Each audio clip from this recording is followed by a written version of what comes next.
යාපනයේ ලන්දේසි බලකොටුව නමින් ප්‍රසිද්ධ වෙලා තියෙන කලක් බිඳහෙලිය නොහැකි බලකොටුවක් වෙලා තිබුණු මේ ස්ථානය පෘතුගීසි ලන්දේසි හා ඉංග්‍රීසීන්ගේ පාලන සමයන් වලදී විවිධාකාරයේ ප්‍රතිසංස්කරණයන්ගෙන් ගොඩනැගිල තිබෙනවා. ක්‍රිස්තුවර්ෂ 1619 දී පෘතුගීසින් විසින් චතුරස්‍ර හැඩයෙන් මේ බලකොටුව මුල්වරට ඉදි කරලා තියෙනවා.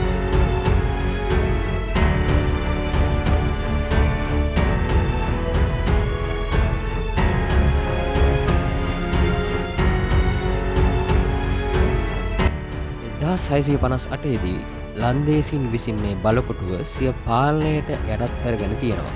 ඔවුන් අද පවතින තත්ත්වයට පංචාශ්‍රාකාර හැඩයෙන් මේ බලකොටුව විශාල කරලා තියෙනවා. අක්කර 62ක භූමියක් පුරා කොරල් හා හුණුගල් භාවිතයෙන් තමයි මේ බලකොටුව ඉදි කරලා තියෙන්නේ.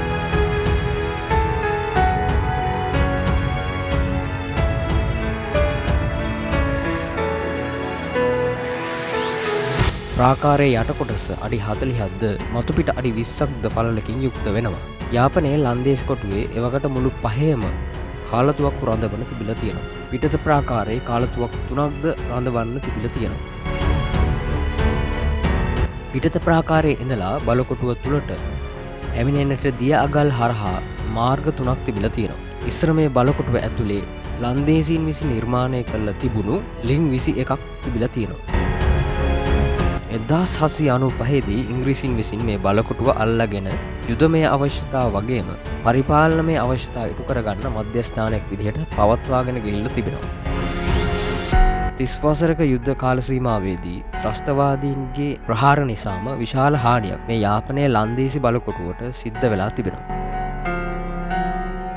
ප්‍රාකාර දෙකකින් සමන්විත දකුණු ආසියාවේ ඉතිරි වෙලා තිබෙන එකම බලකොටුව විදිහට මේ ලන්දේසි බලකොටුව හඳුන්වන්න පුළුවන්. යාපනයේ සංචාරය කරන්නට එන ඔයාලා අනිවාර්යයෙන්ම යාපනයේ බලකොටුව නරඹන්න එන්න අමතක කරන්න එපා.